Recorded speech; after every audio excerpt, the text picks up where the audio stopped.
अगर इनको लागू नहीं किया जाता है तो देशव्यापी आंदोलन भीम आर्मी आजाद समाज पार्टी के सभी पदाधिकारी SC ST OBC समाज के साथ में मिलकर करने को। रोहित बोमला का हैदराबाद में हुआ और एक महाराष्ट्र में पायल तड़वी का हत्याकांड हुआ। ज्ञापन दे रहे हैं, क्या मामला, किसके क्या कौन कौन सी मामला? आज भीम आर्मी भारत मिशन और आजाद समाज पार्टी के सभी पदाधिकारी इकट्ठे हुए हैं तहसील बिसौली पर। अभी हाल ही में माननीय सरकार, केंद्र सरकार द्वारा UGC के माध्यम से एक नए कानून बनाए गए और उन नए कानून के द्वारा SC ST OBC के छात्रों को और महिलाओं को, दिव्यांगों को कुछ अधिकार मिले। उन अधिकारों के तहत ये था कि अगर कोई इनके साथ में कोई जातिगत, धर्म के आधार पर, रंग के आधार पर कोई भेदभाव करेगा तो उन भेदभाव करेंगे उनके खिलाफ कार्रवाई की जाएगी। उसको लेके कुछ लोग विरोध में माननीय सुप्रीम कोर्ट में वहां पर गए और वहां पर सरकार ने मजबूत पैरवी नहीं की। उसकी वजह से क्या हुआ कि माननीय न्यायालय द्वारा उसको रोक लगा दी गई। हमारी मांग ये है कि पूरे देश के अंदर SC ST OBC माइनॉरिटी के लोग और महिलाएं, अल्पसंख्यक और दिव्यांग लंबे समय से इस देश के अंदर उनके साथ में भेदभाव, अत्याचार, शोषण हो रहा। और जब आज अधिकार मिले हैं तो सरकारें और उनके लोग दूसरे तरीके से इन कानूनों पर रोक लगाने का काम कर रहे हैं।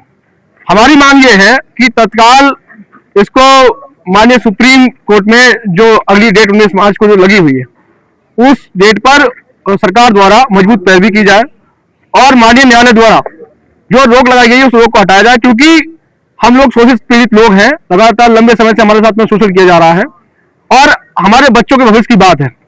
इन बच्चों के जो भविष्य की बात है इस पे हम किसी तरह से कोई भी हम पीछे हटने वाले नहीं है। और अगर इसको लागू नहीं किया जाता है, जो हमारे मूलभूत अधिकार हैं, संविधान में जो अधिकार हमारे दिए गए हुए, संविधान के अधिकारों के तहत ही UGC के जो कानून बनाए गए थे ये उसी तहत बनाए गए हैं। अगर इनको लागू नहीं किया जाता है तो देशव्यापी आंदोलन भीम आर्मी आजाद समाज पार्टी के सभी पदाधिकारी SC ST OBC समाज के साथ में मिलकर करने को तैयार है। अच्छा, कुछ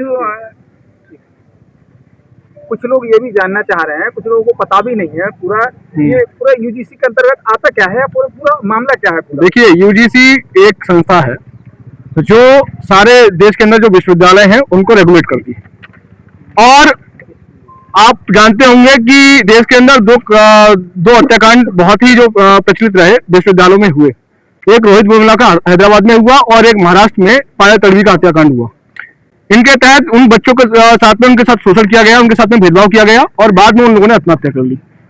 उसके माँ बाप माननीय सुप्रीम कोर्ट में वो गए थे और उसके तहत माननीय सुप्रीम कोर्ट ने ये एक डायरेक्शन दिया था UGC को कि आप जो 2012 में SC ST के जो लागू किए गए कानून हैं इसको और मजबूती से लागू किया जाए। उसको लागू करने के लिए UGC ने कुछ नए नियम बनाए थे जो 14 जनवरी 2026 को लागू किए गए। उस नियमों के तहत ये था कि SC ST OBC और महिलाओं और दिव्यांगों के साथ में अगर कोई शोषण अत्याचार होता है, उनके साथ में कोई भेदभाव होता है, लिंग के आधार पर, धर्म के आधार पर, जाति के आधार पर और उन भाषा के आधार पर, जन्मस्थान के आधार पर कोई भेदभाव होता है तो उन भेदभाव के तहत वो शिकायत कर सकते हैं और शिकायत के तहत वो कार्रवाई वहां का एक इक्विटी कमेटी बनेगी, इक्विटी कमेटी उसमें कार्रवाई करेगी उनके खिलाफ।